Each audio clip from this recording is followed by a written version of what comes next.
Yeah, we actually finna double dip today, man.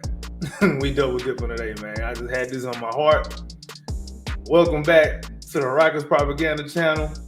I'm your man's AK Infinity. Follow me on Twitter at AKInfinity_VVS. Like the video, subscribe to the channel, check out my other vids, the whole nine. Leave a comment down below on whatever you want to say. I'm with it. But yeah, let's get into it. So y'all know I've been not exactly a Jalen Green truther, but I'm a believer in him. Like, I ain't been one of them people that just been sour, all the time, doom and gloom. He ain't never gonna be this and that. He trash. Trade him for a sack of potatoes and some sour cream. I ain't never been one of them people. You ain't never heard me say nothing crazy like that on this channel, on Twitter, nowhere. You ain't seen it.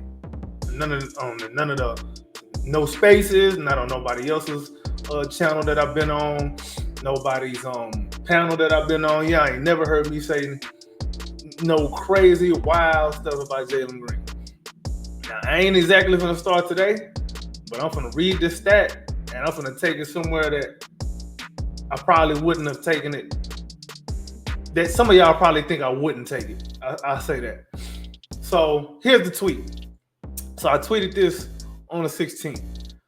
The Rockets went 23-13 when Jalen Green scored 20 or more points last season.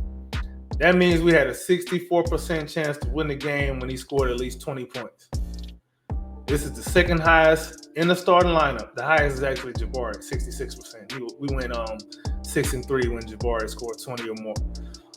Also, most games scoring 20 or more on the team, if you can believe that. This is both encouraging and frustrating.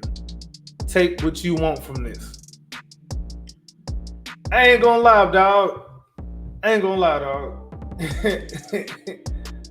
That may be encouraging, and it should be encouraging for a lot of y'all.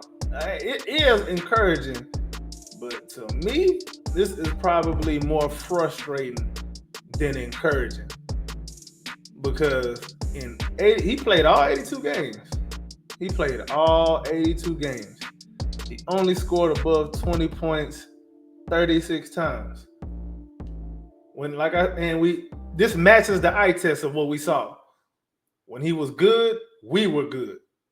When he was bad, man, we was just trying to win in spite of him being bad. And he was bad a lot. Now, I think some people kind of over-exaggerating how bad he was. That's just my opinion on that. I do think people was just going overboard with it, like making up stuff, like acting like he didn't improve on anything, when really the main problem with him was not finishing in the paint and missing jump shots. Not necessarily taking bad shots, but missing open shots. That was the problem that he was having. He wasn't processing the game well either. That was another problem. So those are the two problems that he really had. But we're not going to act like he didn't improve defensively. We're not going to act like he didn't improve as a facilitator. We're not going to act like he didn't get better rebounding. We're not going to act like, he just wasn't good at anything. The problem was he was an inefficient scorer. You know what I'm saying? That's what the problem was. And then a little bit of the processing speed too. But we saw what happened when he got his mind right. We seen what happened. But for us to go 23-13, winning at a 64, that's at a 600 win pace. So that adds more credence to the people that are down on him, saying, man, we could have won a lot more games if this dude was just had more average games. And that's the thing, and I agree with that. It's not so much him, having a small amount of good games, is he wasn't even having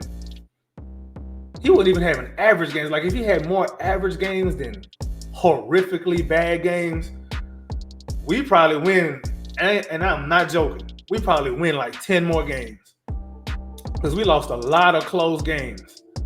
We had our point differential was was like at a 46 win pace.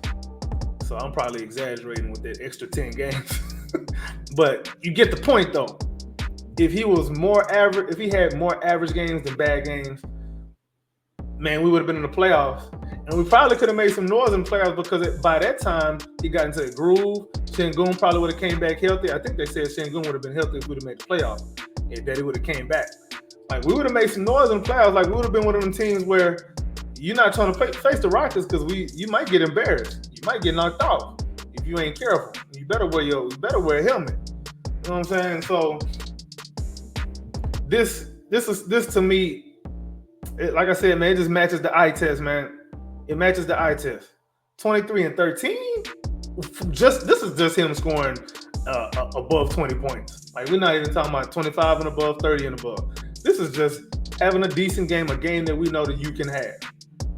That's it. That's all we ask. If he just did that, the Rockets are a different team. We just are. So this coming season, I don't know if I want to say it's a referendum out on him. It probably is.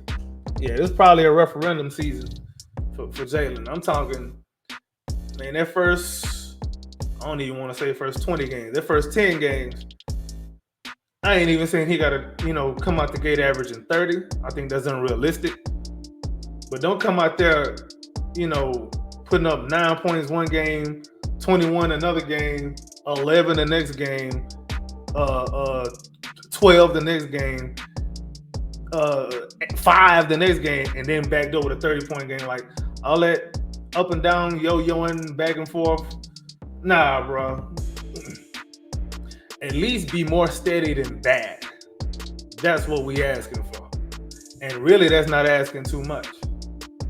That's all I had on this topic, though, man. Y'all let me know what y'all think about this below. Hopefully, none of y'all mad at me for saying, I'm just keeping it a buck. Y'all know I keep it a buck on here, man. I say what I really feel. You know what I'm saying? I try not to show my bias. I have biases, but I try not to show them too much. They gonna have it. I know I got a Jabari bias now. That's why I mentioned that Jabari stat before. We need to get him some more shots so he can score 20 points or more so we can win even more games. That's what we need. By the way, if anybody was curious, Jabari was first, Jalen was second.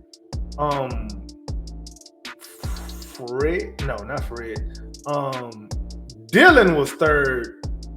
Fred was fourth. Şengün was last.